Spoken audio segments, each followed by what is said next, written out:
വിടില്ലാന്ന് പറഞ്ഞു. എന്താണ് അവർ പറയുന്നത്? അവിടെ ഈങ്ങാമ്പുഴ വെള്ളം കയറി കിടക്കുകയാണ്, വണ്ടി വിടില്ല, 2 മണിക്കൂർ വെള്ളം ഇറങ്ങണി ഇവിടാന്ന് പറഞ്ഞു. ഇനി ഇന്ന് പോകാൻ പറ്റുമെന്ന് തോന്നുന്നുണ്ടോ? ഇപ്പോൾ 3 മണിക്കൂറെ ഇവിടെ കിടക്കണം. രാവിലെ 6 മണിക്ക് രാവിലെ എത്തിയാണോ? 7 മണിക്ക് എത്തിയാണോ? അല്ല, ഞാൻ ഇന്നലെ വന്ന അവിടെ, ഇന്നലെ വന്നിട്ട് ലോഡ് ഇറക്കിയിട്ട് ഇപ്പോൾ ഇന്ന് റിട്ടേൺ കോഴിക്കോടിന് പോകാനായിട്ട് വന്നാ, പക്ഷേ വിട്ടില്ല. മറ്റൊരു വഴി പുറത്ത് കോഴിക്കോടേക്ക് പോകാനുള്ള ശ്രമം ഉണ്ടോ, നോക്കുന്നുണ്ടോ? അത് ഇവിടുന്ന് കോടഞ്ചേരി വഴി പോകാന്നാ പറഞ്ഞത്, പക്ഷേ ചുരം ഇറങ്ങിയാലേ പോകാൻ പറ്റുള്ളൂ, ചുരം ഇറക്കി വിടില്ല. ഇവിടുന്ന് മാനന്തവാടി ഇനി തിരിച്ചുപോക്ക് നടക്കില്ല അല്ലേ? ഇല്ല.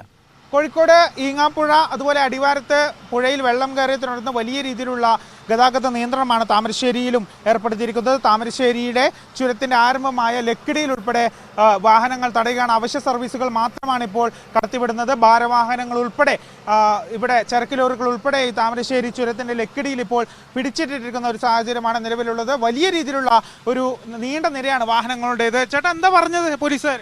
വിടില്ലാന്ന് പറഞ്ഞു. എന്താണ് അവർ പറയുന്നത്? അവിടെ ഈങ്ങാമ്പുഴ വെള്ളം കയറി കിടക്കുകയാണ്, വണ്ടി വിടില്ല, 2 മണിക്കൂർ വെള്ളം ഇറങ്ങണി ഇവിടാന്ന് പറഞ്ഞു. ഇനി ഇന്ന് പോകാൻ പറ്റുമെന്ന് തോന്നുന്നുണ്ടോ? ഇപ്പോൾ 3 മണിക്കൂറെ ഇവിടെ കിടക്കണം. രാവിലെ 6 മണിക്ക് രാവിലെ എത്തിയാണോ? 7 മണിക്ക് എത്തിയാണോ? അല്ല, ഞാൻ ഇന്നലെ വന്ന അവിടെ, ഇന്നലെ വന്നിട്ട് ലോഡ് ഇറക്കിയിട്ട് ഇപ്പോൾ ഇന്ന് റിട്ടേൺ കോഴിക്കോടിന് പോകാനായിട്ട് വന്നാ, പക്ഷേ വിട്ടില്ല. മറ്റൊരു വഴി പുറത്ത് കോഴിക്കോടേക്ക് പോകാനുള്ള ശ്രമം ഉണ്ടോ, നോക്കുന്നുണ്ടോ?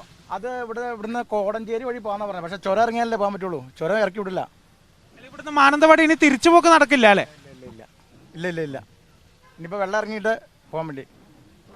അത് തന്നെയാണ്. ഇത് എപ്പോൾ കടത്തിവിടുന്നോ അതുവരെ ഇവിടെ നിൽക്കേണ്ടി വരും. ഇപ്പോൾ ഇവരോടൊക്കെ സൈഡാക്കി ഒതുക്കി നിർത്താനാണ് പോലീസ് ഉദ്യോഗസ്ഥർ പറഞ്ഞിരിക്കുന്നത്. പോലീസ് ഉദ്യോഗസ്ഥർ വാഹനം സൈഡാക്കി നിർത്തി, തൽക്കാലത്തേക്ക് സൈഡാക്കി നിർത്തി ഈ ചുരത്തിലെ ഗതാഗതം അല്ലെങ്കിൽ ഈങ്ങാപ്പുഴയിലെ വെള്ളം ഇറങ്ങിയ ശേഷം ചുരത്തിലെ ഗതാഗതം പുനഃസ്ഥാപിച്ച ശേഷം മാത്രം കടന്നു പോയാൽ മതി എന്നാണ് ഇവർ പറഞ്ഞിരിക്കുന്നത്. ഇപ്പോൾ ചെറുവാഹനങ്ങളൊക്കെ കടത്തിവിടുന്നുണ്ട്. ബാക്കിയുള്ള വാഹനങ്ങളൊക്കെ തന്നെയും ഇവിടെ കിടക്കുകയാണ്. ഇപ്പോൾ സൈഡാക്കി നിർത്തേണ്ട ഒരു സാഹചര്യമാണ് ഇവർക്ക് നിലവിലുള്ളതെന്നാണ് ഇവർ പറയുന്നത്. ചേട്ടൻ എപ്പോൾ വന്നതാ? രാവിലെ വന്നോ? എന്താണ് അവർ പറയുന്നത്? പോലീസ് പറഞ്ഞ കുറച്ച് കഴിഞ്ഞാൽ വിടുന്നാ പറയുന്നത്.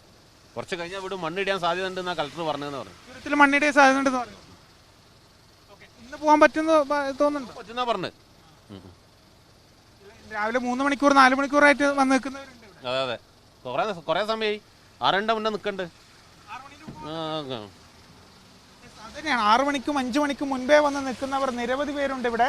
വലിയ രീതിയിലുള്ള ഗതാഗതക്കുരുക്ക് തന്നെയാണ്. എനിക്ക് പിന്നെ കാണുന്ന ആ ചുരത്തിൻ്റെ കവാടത്തിന് മുന്നിൽ നിന്നും ഏകദേശം 1 കിലോമീറ്ററോളം വലിയ രീതിയിലുള്ള ഗതാഗതക്കുരുക്കുണ്ട്. ഇതിൻ്റെ ഭാഗമായിക്കൊണ്ട് തന്നെ കൽപ്പറ്റയിലും ചുണ്ടയിലും പോലീസുകാർ നിയന്ത്രണം ഏർപ്പെടുത്തിയിട്ടുണ്ട്. അവിടെ നിന്ന് വാഹനങ്ങൾ പരിശോധിച്ച ശേഷം മാത്രമാണ് കടത്തിവിടുന്നത് എന്നാണ്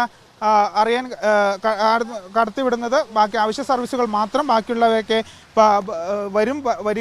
വരും വഴി ഈ ദേശീയപാത കടന്നു പോകുന്ന ഭാഗങ്ങളിലൊക്കെ സൈഡിലൊക്കെ നിർത്തിയിട്ട് കൊണ്ടുപോകുന്ന ഒരു സാഹചര്യമാണ് നിലവിലുള്ളത്. ഏതായാലും ഇനി പോകാൻ പറ്റും എന്നുള്ള പ്രതീക്ഷയിൽ തന്നെയാണ് വാഹനങ്ങൾ ഉള്ളത്. ഏതായാലും ചുരത്തിൽ മണ്ണിടിയാനുള്ള സാധ്യതയുണ്ട് എന്നാണ് പോലീസുകാർ ഇവരോട് പറഞ്ഞിരിക്കുന്നത്. അതുകൊണ്ട് തന്നെ ഇന്ന് പോകാൻ പറ്റുമോ എന്നറിയില്ല. 3 മണിക്കൂർ 4 മണിക്കൂറായി ഇവിടെ കാത്തിരിക്കുകയാണ് ഈ വാഹനങ്ങൾ. ക്യാമറ പേഴ്സൺ ജിഷ്ണു മീനങ്ങാടിക്കൊപ്പം ഫൈസൽ അസീസ്, മീഡിയ 1 വയനാട്.